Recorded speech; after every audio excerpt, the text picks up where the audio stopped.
Magandang araw sa inyong lahat. Ngayon ay tatalakayin na natin ang likas na hilig sa palabas. Pero hayaan niyo munang ipakilala ko ang aking sarili. Ako si Laika Faye Tabarejo, isang mag-aaral ng BS Ed 3 Filipino Major. Ang dekadang 70 at unang bahagi ng dekadang 80 ay kinakitaan ng pagdagsa ng mga pangkat pandulaan. Marami sa mga pangkat na ito ay bigla na lamang sumulpot, ngunit pagkaraan ng 2 o 3 produksyon ay bigla na lang na bubuwag at naglalaho. Kadalasan ang dahilan ng pagkasira o pagkabuwag ng isang samahang panteatro ay ang kawalan ng suportang pananalipi or financial support at isa pa ay kakulangan ng mga taong may sapat na kakayahan at kasanayan upang magpatakbo ng isang pangkat. Ang mga intriga at pagkakaiba ng mga konsepto at adihikain sa paglikha ng mga produksyon ay isa ring dahilan kung bakit nasisira ang isang pangkat. Kumbaga hindi nagkakasundo yung mga ideya kaya nagkakaroon ng pagkasira ng samahan. Meron din namang mga grupo na hindi nabubuwag, ngunit hindi naman regular ang kanilang pagtatanghal o kaya ay pasulpot-sulpot ang mga produksyon. Kung kailan lamang sila magkakaroon ng panahon o kaya ng suporta ay doon lamang sila magpapalabas at magtatanghal. Ngunit sa kabila ng lahat ng mga hirap at balakid sa pagkatatag ng pangkat ay meron pa rin mga namumutiktik na pagtatanghal ng dula mula sa iba't ibang pangkat sa maraming panig ng bansa. Ang pangyayaring ito ay isang maliwanag na indikasyon na mayroon ng manonood ang dulaang Pilipino. Isa pang dahilan na maaaring pagdami ng mga pangkat na ito ay ang mga seminar palihan sa sining ng teatro. Sa kabila ng katotohanang walang gaanong kinikita sa teatro, marami pa rin ang mga may likas na talento sa dula at sining ng teatro ang nagpupunyagi upang makapagtayo ng isang pangkat. Ito ay nagpapatunay lamang na marami na talaga sa mga Pilipino ang merong angking hilig at talino sa teatro.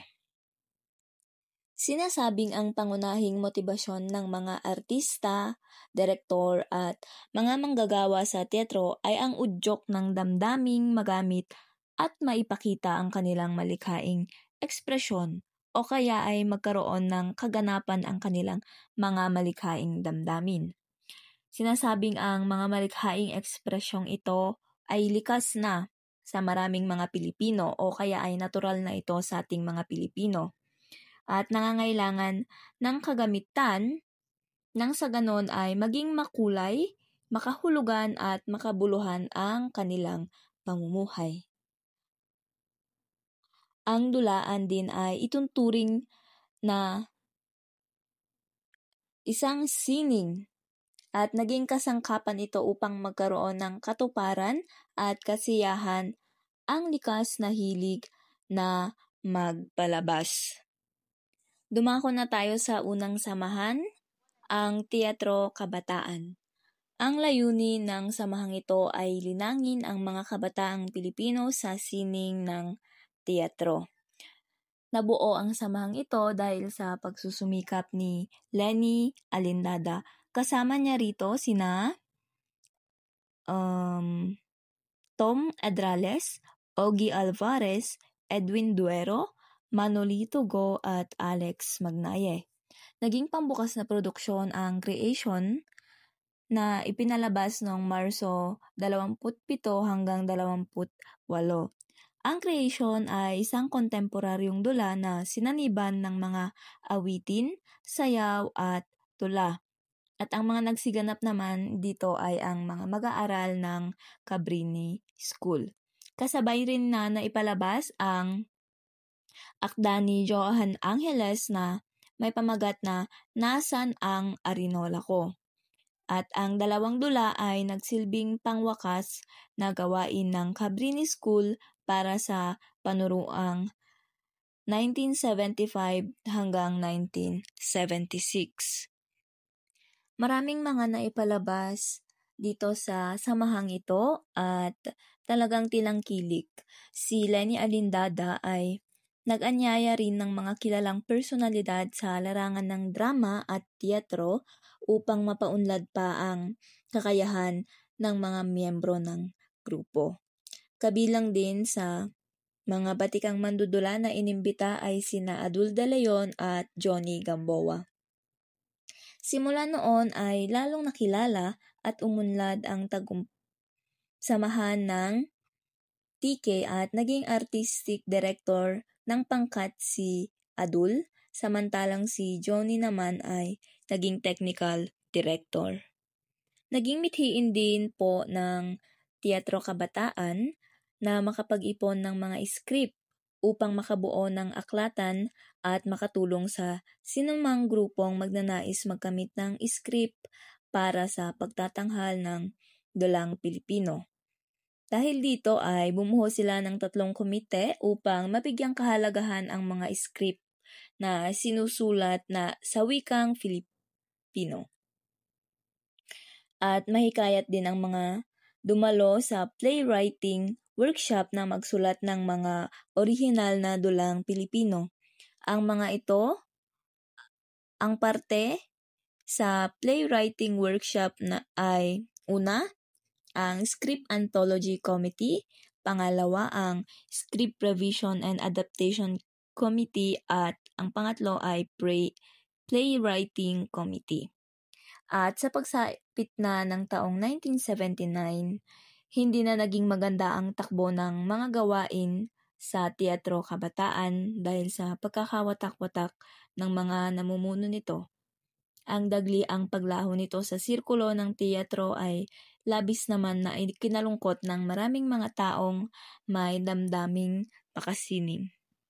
Si Adul De Leon, isa sa mga pinakakilala sa mundo ng teatro. Matagal si Adul De Leon sa mundo ng teatro. Halos 3 dekada rin ang naging karanasan niya sa larangang ito. Estudyante pa lamang po siya ay abala na siya sa pagtatanghal sa UP Dramatic Club at FEU Dramatic Guild. Marami rin siyang mga sinalihang pangkat pandulaang pamamayanan at ito marahil ang naging dahilan kung bakit habang lumilipas ang panahon ay lalong nag-aalab ang kanyang damdamin para sa teatro. Marami pong ginanapan si Adul sa dula ng PETA. Magbabanggit lamang ako ng isa dahil masyadong marami.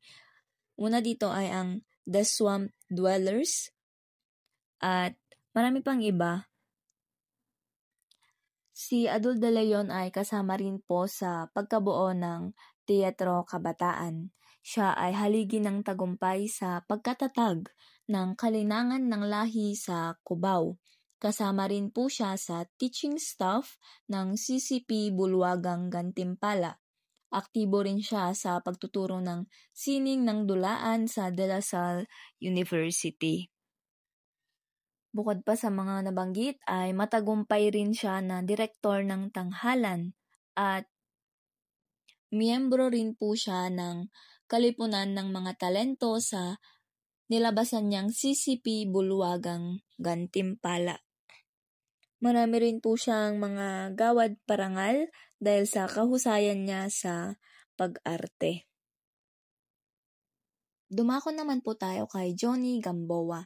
Tinagurian siyang the Grand Old Man of the Theater. Bakit nga ba po tinawag na the Grand Old Man of the Theater si Johnny? Dahil magaling siyang umarte at makatotohanan ng kanyang pagganap sa papel ng matanda at hindi na rin mabilang na mga dulang pantanghalan ang sinalihan niya. Ano pat sa tuwing may nangangailangan ng mahusay na aktor sa pagganap ng mahalagang papel ng matanda, ang pangalan ni Johnny ay laging nasa unahan ng listahan po.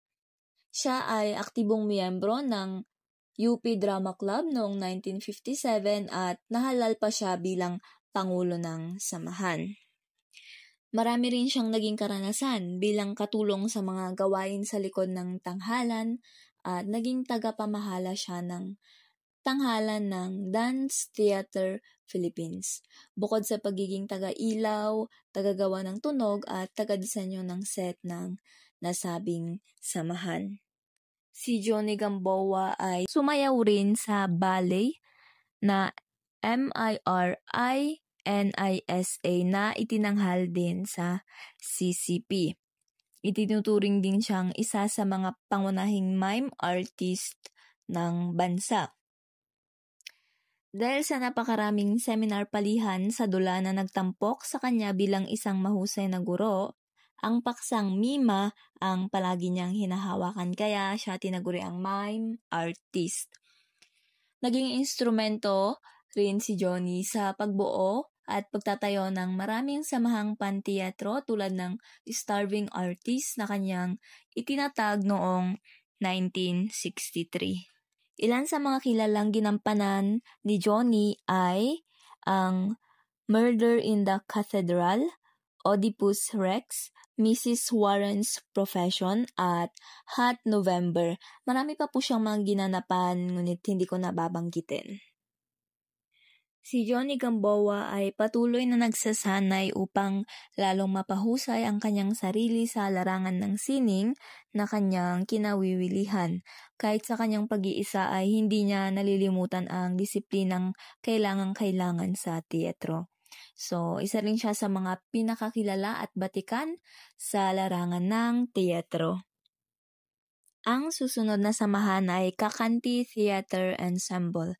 Ito ay itinatag bilang sangay ng PETA sa Pangasinan ni Rex Katubig. Sa mahaba-haba ring panahon ng pagkatatag, maraming mga dula ang natanghal sa Theater in the Ruins sa Dagupan City. Kabilang dito ang Paglilitis ni Mang Serapio na isinulat ni Paul Dumol.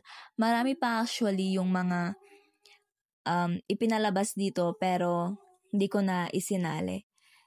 Karamihan din sa mga dulang orihinal ng pangkat ay nasa wikang Ilocano at Pangasinense. Napanatili naman ng grupong ito ang mga gawaing pangkultura at sining sa parteng ito ng Hilaga sa pamamagitan ng kanilang mga pagtatanghal at pagtataguyod ng mga seminar palihan sa sining ng dulaan. Kasanib na mahigit na 50 kasapi ng samang ito ay mga mag-aaral, mga batang profesional at mga out-of-school youth. Karamihan sa mga miyembrong ito ay nakapagsanay sa PETA, si TASA, katulad ng kanilang artistic director na si Rex Katubig. Ang Teatro Kabataan ng 4 or in short TK4. Ito ay isang samahan ng mga kabataan na naninirahan sa Project 4, lungsod ng Quezon na pawang mahihilig sa pag-arte. Ang TK4 ay itinatag noong 8 ng Nobyembre 1978 upang ilapit ang tanghalan sa mga tao at ilapit ang mga tao sa tanghalan upang sumasalamin sa kasalukuyang katotohanan, upang buklurin ang mga kabataan sa pamamagitan ng tanghalan at upang hanapin, tuklasin at paunlarin ang mga natatagong talino sa larangan ng tanghalan, Project 4. Ang samahang ito sa kanilang unang pagtatanghal, hinahamon po sila ng aesthetics of poverty. Ngunit sa kabila ng hamon na ito ay hindi sila nagpagapi at sila ay nagbayanihan. Nagdala sila ng sarili nilang mga props at humanap ng mga ninong at ninang para magkaroon ng pondo ang samahan at sila na rin ang naging aktor. Ang mga kagawad na rin ng samahang ito ang naging aktor upang matuloy lamang ang kanilang pagtatanghal. 2 pangyayari ang pinakatampok sa 4 na taong pagsusumikap ng TK4. Una, ang makamtan nila ang laban sa 13 samahang pandulaan sa Kalakhang, Maynila ang theater workshop na $4,000 grant ng CCP Summer Outreach Program noong 1980. Pangalawa ay ang paghihirang sa kanila bilang semi-finalist sa pagtuklas ng 10 Outstanding Youth Organization sa lungsod ng Quezon noong Nobyembre 1981. Dumako naman tayo sa Samahang Walang Pangalan. Kung ang PETA ay may Raha Suleiman Theater sa Fort Santiago, ang Samahang Walang Pangalan naman ay may Bastion Theater sa Paco Park. Ang pangkat na ito ay isang dulaang bayan na binuo ng mga mag-aaral at mga mandudulang walang sinasanibang samahan. Itinatag ito ni Angie Ferro, ang pangkat na may adhikaing magtanghal ng mga dulaang Pilipino.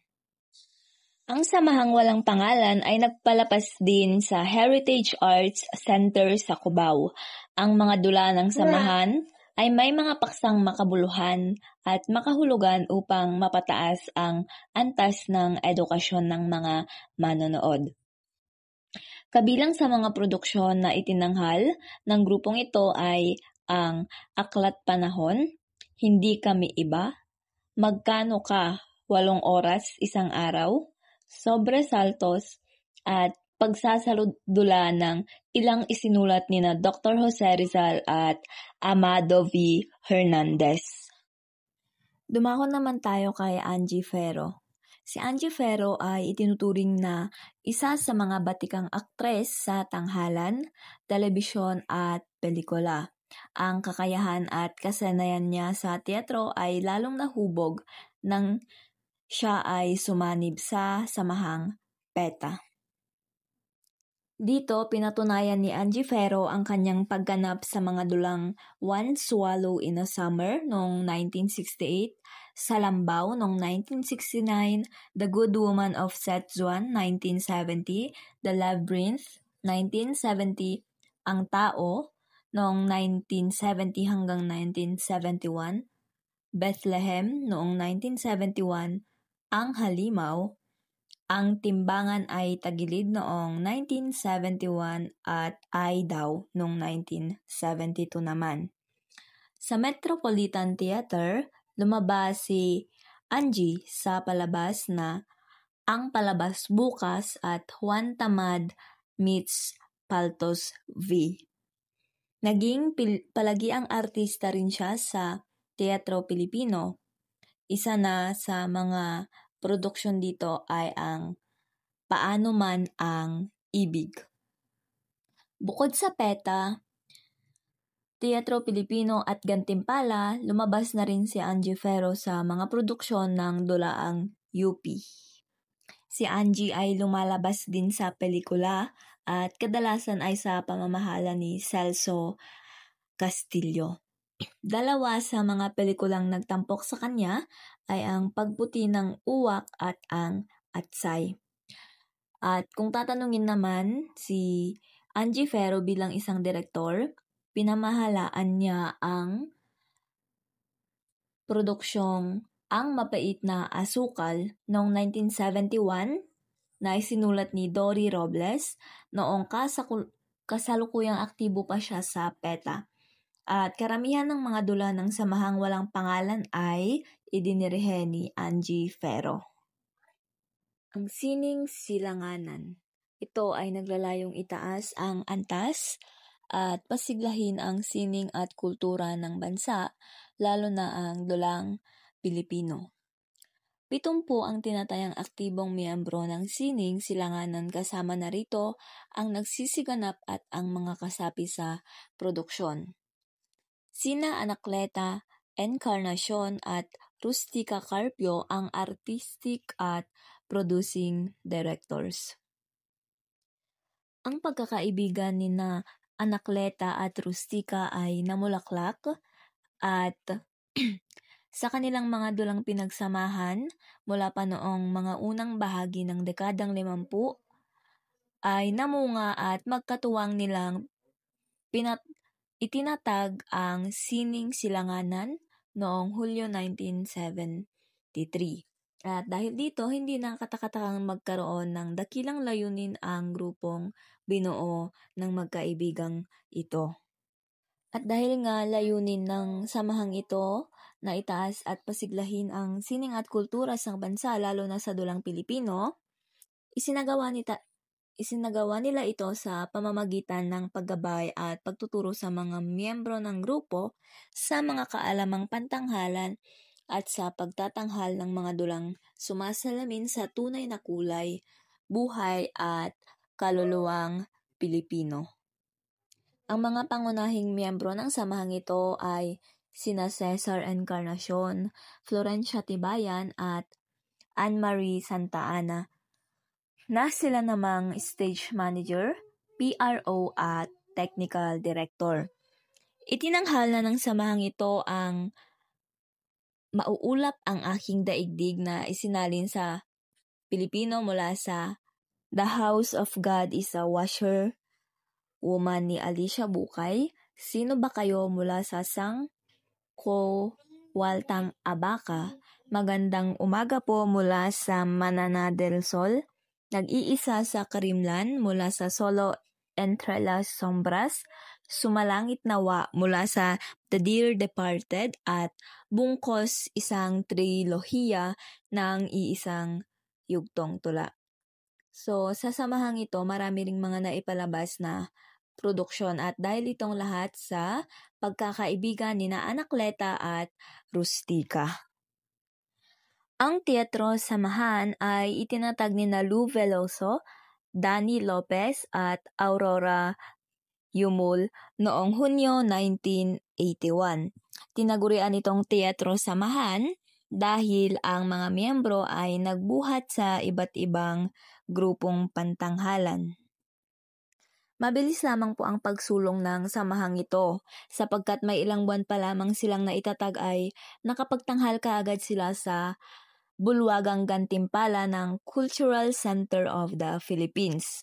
At ang pinalabas nila ay ang dulang Ang Tampipi na pinangunahan ni Bella Flores at itinanghal noong Agosto 28 hanggang 30, 1981. At ang dulang Tampipi ay isinulat at pinamahalaan ni Danny Lopez.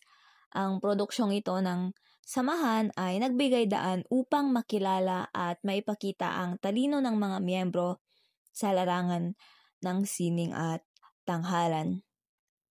So, in short, parang ang Tampipi ay ang naging pambukas upang ipakilala ang Teatro Samahan. Ang ikalawang produksyon naman ng Teatro Samahan ay ang Mandaragat na sinulat ni Manny G. Asuncion sa direksyon ni Danny Lopez. Ang dulang Mandaragat ay isang dulang pangkaunlaran na tumatalakay sa pagbabagong bihis ng Baryo Galak, isang maralitong baryo sa may baybayin ng Batangas, at inilahad sa dulang ito ang pag-aalinlangan ng taong bayan sa proyektong pagbabahay at pangkabuhayan at kung paano ang paniniwalang ito ay napag-iba o nababago. Ang dulang pinalakas ay pinangungunahan ni Peripe at ilan po sa mga aktibong miyembro nito ay sina Angie Ferro, Lori Mumar at Martin Ledesma. Ang samahang ito ay isang consortium ng mga aktor at miyembro ng iba't ibang samahang pampantasan tulad ng St. Paul's College, Philippine Normal College, Philippine Christian College, St. Scholastica's College at marami pang iba. Ang layunin po ng grupong ito ay upang bigkisin ang mga mag-aaral sa iba't ibang dalubhasaan upang magtanghal ng dula kasama ang mga profesional nang sa ganoon ay lalong madagdagan ang kanilang kaalaman at kakayahan sa sining ng teatro. Dalawa sa pinakasikat na produksyon nila ay ang operang Tatlong Kusing at ang Pagbabalik ng Musikero. Ang Tanghalang Bayani ay itinatag noong Abril 1976 at binubuo ng 41 na mga kasapi na nagtatanghal sa mga simbahan ng Maynila, Mandaluyong at Antipolo. Ang kasanayan ng mga miyembro ay nakaptan nila mula sa mga guro ng PETA Sitasa tulad ni na Brenda Fajardo, Lutgardo Labad, Cecil Bulaong, Garucho, Socrates Topacio at Mary Joan Fajardo. Ang pangkat na ito ay pinamumunuan ni na Padre Ben Villote at Leinto Navarro. Ang kumpanya sa Mutsari naman ay isang pangkat pantanghalan na naglalakbay sa iba't ibang pamayanan at nagtatanghal ng mga klasikong dulang Pilipino at mga dulang kontemporaryo. Ang dulang tao ay itinanghal ng pangkat sa Paco Park noong Desyembre 1981. Ang tambisan naman ay nagpasimula bilang isang choir group. Subalit nang ito ay umunlad na, ang grupo ay nagtanghal na rin ng mga dulang experimental. Ang mga dula ng grupo ay ipinapalabas sa Heritage Arts Center sa Cubao, lungsod ng Quezon. At ang mga kasapi po ng grupong ito ay mga mag-aaral at mga out-of-school youth.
Ang dulaang Maharlika naman ay binubuo ng 49 na kasapi at ang edad po ng mga kasaping ito ay nasa pagitan ng 13 hanggang 17.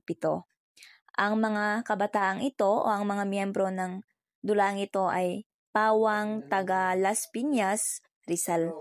At ito ay tinatag noong 1978 na pinamumunuan ni na Consorcia Polio, Noel Oriel at Roberto Alada. Ang Hawla Theater Group naman ay pinamumunuan ni Sonia M. Carpio at ito ay binubuo ng 21 kasapi. Ito ay itinatag noong 1978 at ang mga miyembro ng grupong ito ay mga Iglesia ni Cristo. Nagtatanghal ang pangkat na ito sa Iglesia Compound at ilan sa mga kilalang dula ay ang Santong Tao, Hindi Kami Iba at Aklat ng Panahon.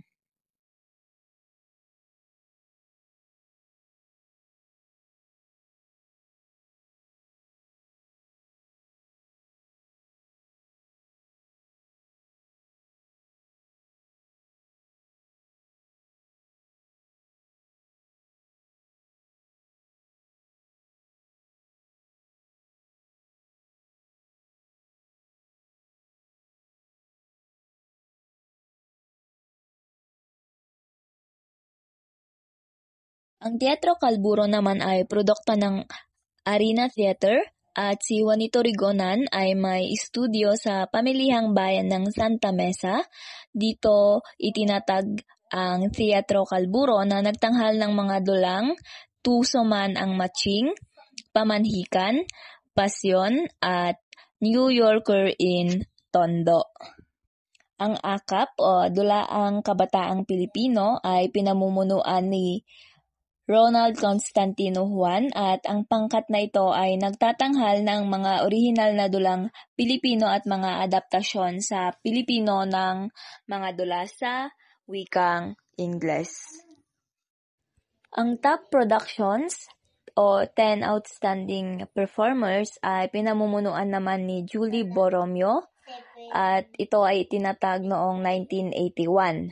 Ang mga dulang Broadway na itinanghal ng samahang ito ay pumapaksa sa mga pangkatang sekto, group sex o sa mga magkarelasyon. Dalawa sa mga produksyon ng pangkat na ito ay ang I Love My Wife na itinanghal sa PhilAm noong 1981 at nagtampok kina Bernardo, Rick Segreto, Marie Chris Bermont at Julie Borromeo. At ang isa pa ay ang Man of La Mancha na ipinalabas sa CCP at pinangunahan ni Rolando Tino, Freddy Santos at Julie Borromeo at Errol Mendoza. Ang Karilagan International Playhouse ay itinatag noong 1981 sa pagkakalinga ng Karilagan Cultural Arts International. Ang executive director nito ay si Conchita Sunico at ang artistic director naman ay si Ramon Gil Alonso. Ang unang produksyon nito ay Beckett na ipinalabas sa MET noong 1981. Ang Kami Theater Guild o kaunlarang Aming Minana ay nakabase sa Tanawan, Batangas na itinatag noong 1979 sa pagkakalinga ng Tanawan Ladies Circle. Ang pangkat ay nagtatanghal sa mga paaralan at ospital sa paligid ng Metro Manila. 3 sa mga dula ng Kami ay Muyuntinlupa, Walang Sugat at Daughters for Sale. Ang Company of 10, pangkating 10, ay pinangasiwaan ni Marcelino Cavestani Jr. at ito ay binuo ng 10 aktor at tagapamagitan ng mga seminar palihan sa tanghalan na may mga sapat na panahon upang magtanghal ng kalipunan ng mga dula sa iba't ibang panig ng bansa. Kabilang narito ang Isang Palabas, Santong Tao, Panhikligaw, Sinasama at 7 taon. Ang mga kasapi sa grupong ito ay ang mga profesional na aktor, direktor at manunulat ng dulang pantanghalan. Upang makatulong at makapagsilbi sa pag-unlad ng dulaan tungo sa profesionalismo, ang pangkat na ito ay nagdaos ng isang seminar palihan sa teatro. Binubuo ito nina Ricky Brioso, Ramon Casenilo, Joel Saraco, Lou Veloso, Leonard Sapway, Aurora Yumul, Divina Fabric, Ama Kimbao, Mayan Santiago at Chit Lerum ang Company of 10. Ang Jorich Productions ay itinatag noong 1981 at layunin nitong paunlarin ang mga kontemporaryong dulang musikal na Pilipino sa tradisyon ng musikal mula sa Broadway, ngunit mayroong pa ring orientasyong Pilipino. Pinangasiwaan ito ni na Ofelia Tigno, ang executive producer, Ed Instrella, business manager at Joel Lamangan, ang artistic director. Si Greg Santa Ines ang regular na tagapamahala ng tanghalan. At 2 dulang musikal ang itinanghal ng samahang ito noong 1981. Una ay ang Maynila, Maynila ni Romeo Charlie Arceo sa musika ni Willie Yusi at ito ay tinanghal sa Metropolitan Theater at pinangunahan ni na Leo Valdez, Naomi Manican Gomez, Bernardo, Juni Gamboa at Armida Sigyun Reyna sa direksyon ni Joel Lamangan. Next ay ang Ready Na Ako Direct ni Jigs Rector sa musika ni Willie Yusi, itinanghal sa Film Live Theater at pinangunahan ni na Spanky Manican, Rio Locsin, Bella Flores, Celia Rodriguez at Lito Pimentel sa direksyon naman ni Tony Aguilar. Ang Maye Associates naman ay naitatag dahil sa di matawarang pagsusumikap ni na Susan Calo Medina, Lynn Besa Gamboa, Malu Affable at Bibsi Carballo na pawang patrones ng sining at kultura. Ang unang pagtatanghal ng samahan ay nagtampok kina Christopher De Leon at Juno Henares sa dulang Who's Playing Our Song sa direksyon naman ni Leo G. Martinez.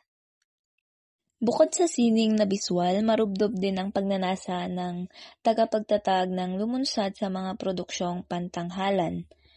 At ang Mai Associates ay namulat sa katotohanang may tungkulin din silang ginagampanan tungo sa pagunlad ng dulaang Pilipino. Ang dahilang ito ang nag-udyok sa samahan upang magtanghal ng mga dula sa wikang Pilipino. At ang unang pagtatanghal ng pangkat na may ganitong uri ay ang bangag, adaptasyon sa Pilipino ni Lindia Casimiro mula sa Does a Tiger Wear a Necktie? At marami pang iba. Ang Fimica Playhouse ay itinatag noong kalagitnaan ng dekadang 60 ng mga kabataang bagong graduate sa kolehiyo. At ang layunin ng grupong ito ay upang mabigyan ng gabay ang iwing talino at hilig sa sining ng mga miyembrong ito. Ang samahan ay nakabase sa Pope Pius Center sa United Nations Avenue. Ang grupong ito ay nagtayo rin po ng Fimica Choral na nagtatanghal ng isang samahan ng mga dekalidad na konsyerto sa PhilAmLife Theater at nagtatagpan teatro na tinawag namang Fimica Playhouse. Marami rin ang pagtatanghal ng drama, ang pinangasiwaan ng grupong ito na nagpalabas sa Pope Pius Auditorium, sa PhilAmLife Theater at sa Insular Life Auditorium. Sumali rin po ang Filmica sa ilang pagtatanghal ng St. Paul's College sa Manila sa Fleur de Lis Auditorium sa Heran gaya ng Carousel ni na Rogers at Hammerstein sa direksyon ni Onofre Pagsanghan.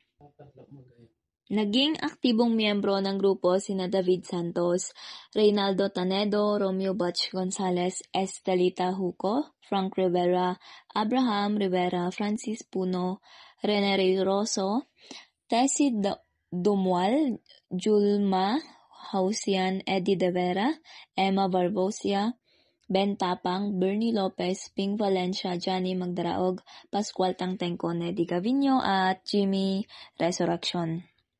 At pagpasok ng dekadang 70, isang mag-aaral ng Departamento ng Physics Science Training Center ang nagbuo ng isang pangkat na tinawag niyang Players Company or in short Playcom. Pawang mga dulang sa wikang Ingles ang itinanghal ng samahang ito na binuo ng mga mag-aaral at propesor sa MSU. Itinatag ito ni Juanito o Jan Montemayor noong 1970. Nagtaguyod din ang samahang ito ng taunang timpalak sa pag-awit at timpalak pagandahan. Itinaguyod din ng Playcom ang Dularawan, isang festival ng mga dula noong 1972. Ang pagtatanghal na ito ay ginanap mula nang ang grupo ay itinatag hanggang sa ito ay nabuwag noong 1980. Kabilang sa mga aktibong miyembro ng grupo bukod sa mga nabanggit ay sina Daphne Muyco, Susie Selna Trono, Leia Trono, Joy Grijalvo, Edgarito Riconala, Basilidas Pilapil Jr., Milagros Alonso, Salome Cagalitan, Susan Sabanta, Maelena Chu, Araceli Guerrero at Nelly Gille. Ang Dial Tone Arts Guild of PLDT naman ay binubuo ng mga empleyado ng Philippine Long Distance Telephone or PLDT at nag-anyaya rin sila ng mga professional na artista para sa kanilang taunang pagtatanghal. At kabilang sa kanilang produksyon ay ang Hello World 1981, Love, Life and Music at Huwad na Huwaran. Ang PNB Cultural Unit o Philippine National Bank ay may inatasang departamento upang magtanghal ng mga dula tuwing regular na schedule nito. Gayon din, ang PNB ay bumibili ng mga palabas at nag-aanyaya ng mga profesional para sa kanilang tanging produksyon. Ilan sa mga produksyon ng PNB ay Fiddler on the Roof, Man of La Mancha or La Manca, The Woman, You Can Take It With You, Madilim ang Gabi sa Laot, Aling Poleng, Dracula, Nasaan ang Itlog ng Manok, Ang Palabas Bukas, Isang Palabas, Picnic, Ang Kiri at May Katwiran ang Katwiran.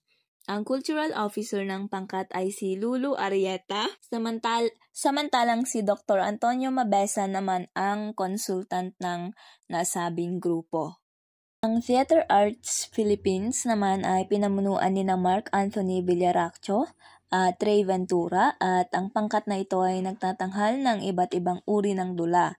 At dalawa sa mga kilalang dula ay ang Grease on Stage at ang De Calibre. Ang Sining Sampaguita Theater Group ay isang komunidad ng mga bilanggo sa Camp Sampaguita sa pambansang Piitan sa Muntinlupa City ay may nabuo ring isang samahang pandulaan at ito ay itinatag noong 1981.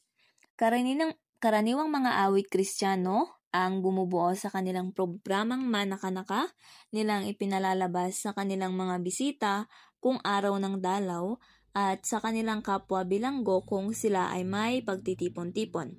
Sa pangunguna ni Remy Rickens, nagsimulang magsanay ang mga bilanggo sa PETA at isinama rin ni Remy sina Joel Lamangan at Greg Santa Ines upang maging guro ng mga bilanggo sa sining ng kilos at galaw. Noong Pebrero 1892, inimbitahan ni Joel Lamangan ang kanyang kaibigang si Frank Rivera upang magbigay ng ilang pagsasanay sa pagsulat ng dula at improbisasyon sa grupo. Sa ilalim ng pamumuno ni Benjamin o Benji Ong, ang Sining Sampaguita Theater Group ay patuloy na nagtatanghal sa pambansang Piitan at napatunayan nilang ang reformasyon ng bilanggo ay kaya ring tulungan ng kaalaman nila, kahimat kaunti sa larangan ng teatro. Ang mga miyembro ng Sining Sampaguita Theater Group ay binigyan din ng seminar palihan sa sining ng dulaan ni Adul de Leon noong Hunyo 1983. Ang mga pagsasanay na ito ay ginaganap tuwing Martes, linggo-linggo sa ilalim ng pamamahala ni Adul de Leon. At ang executive director o producer ng samahang ito ay si Benji o Ong. At dito, sinabi nila na kahit daw yung mga masasamang tao ay kayang magbago. Isang highlight dito sa samahang ito. Ang Morong Educational Theater Association naman o ang META ay sumilang noong 1970 sa pagpupunyagi ni Padre Collins MacLean, isang paring Columban. Ilan sa mga produksyong nilikha ng META ay ang Joseph and His Amazing Technicolor Dreamcoat sa pamamahala ni Stella Orig Mayo, 1976 at 1979. Godspell sa direksyon ni Mike San Miguel noong 1978. West Side Story, adaptasyon sa Pilipino ni Ray Pagyo, Jesus Christ Superstar at Ang Tao. Ito ay dulang naglakbay sa iba't ibang baryo sa pangangasiwa ni Padre MacLean taong 1971 hanggang 1972. Ang mga dula ay idinaos sa pasyo ng Morong Catholic Church at ang kinita nito ay nabuloy para sa pagpapalaganap ng mga mensahe ng simbahang Katoliko. Ang Teatrong Phil-Hispanico ay itinatag noong 1974 upang panatilihin, pagyamanin at palaganapin ang wikang Kastila sa mga mag-aaral at mangalap ng mga talentong mahusay sa wikang Kastila. Ang pangkat na itinataguyod ng Embahada ng Espanya ay nagtatanghal sa Insular Life Auditorium, ganoon din sa San Miguel Auditorium. Ang mga incorporators ng grupong ito ay binubuo ni na Anastasio de Alba, Ramon Fostman, Agustin Duran, Enrique Infante, Joaquin Propler at Grimy Valenciano. 4 sa 11 direktor ng Teatro Phil-Hispanico ay pinamumunuan ni Baby Puyat. Kabilang sa mga dula ay Tres Sombreros de Copa, Catalino no Melores, Anilo para una dama, Esta noche es la Vispera at El Baile. Noong 1892, ang lupon ng mga direktor ng samahan ay binuo ni na Rodrigo Aguirre de Cárcer, Honorary President, Rosemary Toda, ang Pangulo, Carmen Carceler, Executive Vice President, Pilar Aldanesa, katulong sa Taga-Ingat Yaman, Montserrat Fernandez, Taga-Ingat Yaman, Margarita Baxter Lloyd, Kalihim, Julie Carpenter ang PRO at Carmen Menendez naman ang liaison officer. Ang Ilocandia Dramatic Troupe naman sa Vigan Ilocos Sur ay nagtatanghal ng mga sarsuela sa wikang Ilocano at ang grupong ito ay pinamahalaan ni na Theodore Feydad at Mar Bravo. Ito ay tinatag noong 1978 at nagtatanghal sa Ilocos Sur, Ilocos Norte, Abra at Pangasinan. Ilan sa mga orihinal na sarsuela na kanilang itinanghal ay ang mga sumusunod. Kawar ni Gasat o Chain of Fate, Lunod ni Napaay nga Ayat, Curse of a Forsaken Love, Maria Corazon, Anyati Palimed Mo, What is Your Secret, Maria Corazon, Panagibales, Wenno Panagayat, Revenge or Love, Saan nga Inted Nilagip, Los Mementos, Sasaynek ko Indingam Kadi, Listen to My Plea, Villa Montemayor, Bunga Tinarakrak nga Sapata, The Fruit of Broken Promise, Anak ko, Anya Tinagkurangak kada kayo, or in English, My Children, Where Did I Fail You? Ang Tuguegarao Community Playhouse naman ay pinamunuan ni Ofelia Padilla at Dudube Ulep. Ito ay itinatag noong Hulyo 1, 1972 sa Tuguegarao, Cagayan. At ilan sa dulang itinanghal nila ay An English Tea Party ni Paul Dumol, ang mananayaw naman ni Alberto Florentino. Ang Hiyas ng Bulacan Dramatic Guild ay ang grupong pinamahalaan ni na Honorable Ignacio Santiago at Vicente S. Enriquez. Ito ay tinatag noong 1973 sa Malolos, Bulacan. At ang grupong ito ay nagtatanghal ng sinakulo at panunuluyan simula noong 1974 hanggang sa kasalukuyan sa iba't ibang pook ng Bulacan tulad ng Venezuela, May Kawayan, Paumbong, Marilao at Malolos.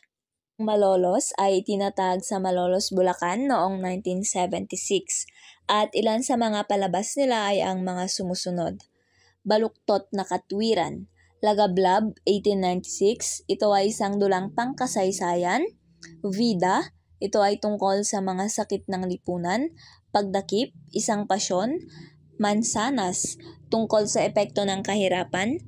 New Yorker sa Malolos, ito ay tungkol sa kaisipang kolonyal. 7 taon, isang nakakatawang dula. Kung bakit babae ang naguhugas ng pinggan, ito ay isa ring nakatatawang dula. At ang panghuli ay Panahon ng Puti, ito ay tungkol naman sa digmaang Pilipino-Amerikano.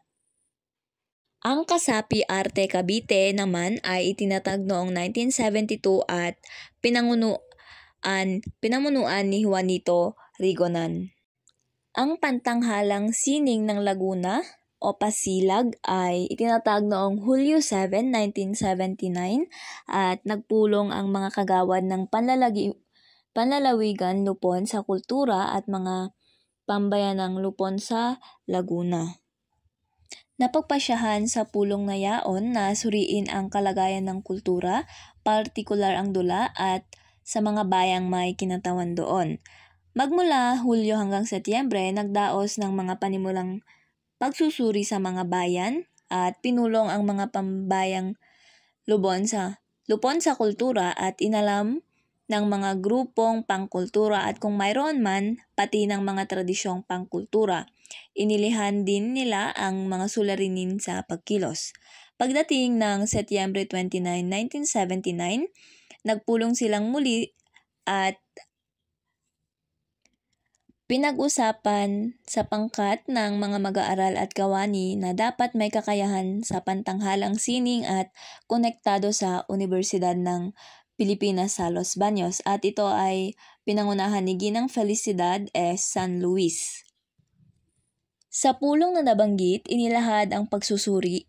Mahirap mapakilos ang mga pangkat pangkultura dahil kung hindi man nakatali ang mga namamahala sa kani-kanilang gawain, iilan o walang kabataang kalahok sa mga gawain. Kaya't napagkaisahang magdaos ng mga sama-aral sa pantanghalang sining, nalalahukan ng mga kabataan sa mataas na paaralan. Inilinaw rin na bukod sa interes at kakayahan sa sining, dapat may kakayahang mamuno ang mga lalahok sa sama-aral. Alinsunod sa napagkasunduan, itinakda ang mga sama-aral at idinaos gaya ng mga sumusunod. Oktubre 26 hanggang 28, sama-aral sa Siniloan. Nilahukan ng mga kabataang taga Siniloan, Pangil, Fami at Mabitak. Nobyembre 9 to 11 naman, sama-aral sa Liliw na nilahukan ng mga kabataang taga Liliw at Nagcarlan. Disyembre 15 to 17, sama-aral sa Pagsanjan na nilahukan ng mga kabataang taga Pagsanjan, Pila at Santa Cruz. At nilalayon ng sama-aral ang sumusunod.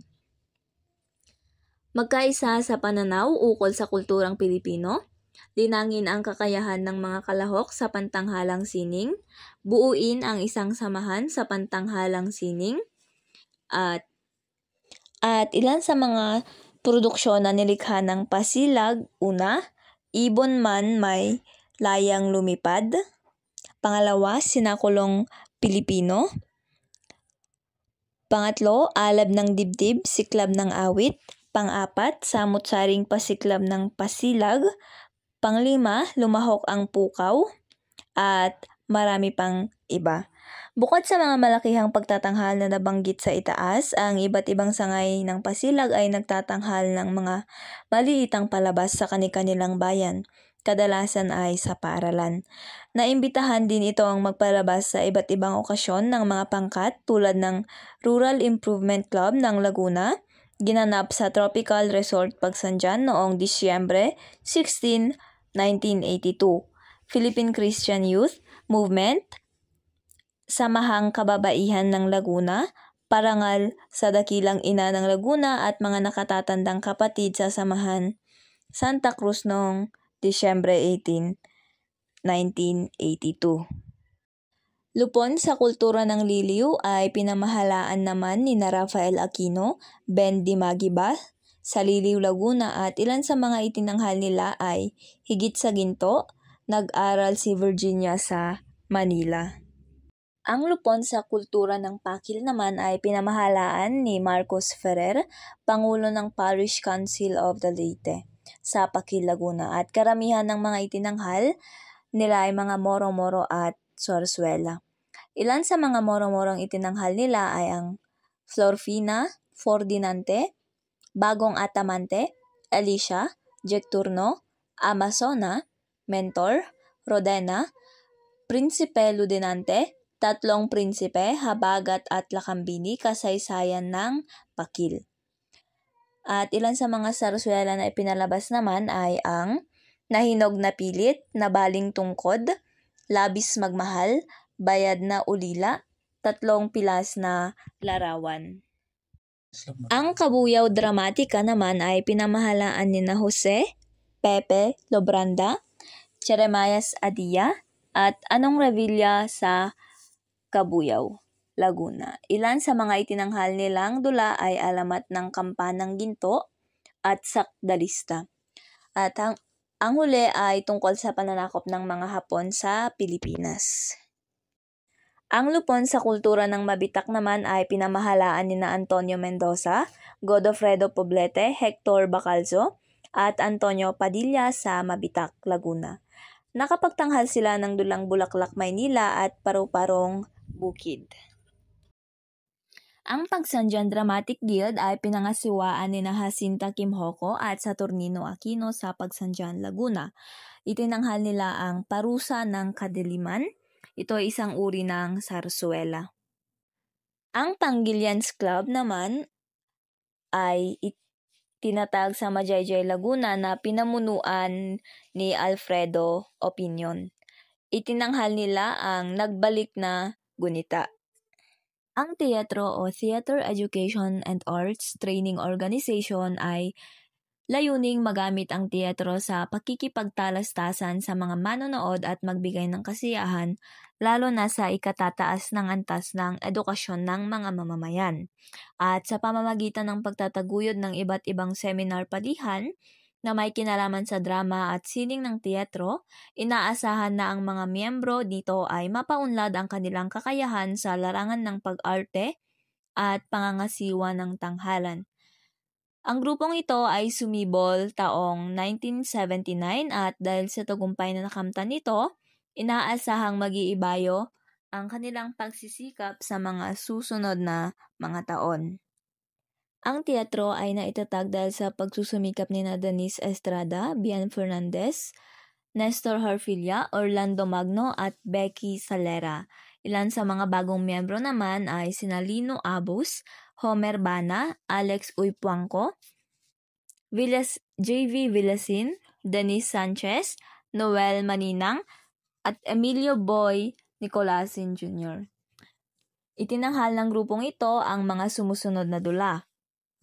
Pagtuwaw sa Katawhan, Juan Pusong ng University of San Carlos, Juan Tamban, at higit sa direksyon ni Al Santos na itinaguyod ng St. Teresa's College sa Cebu.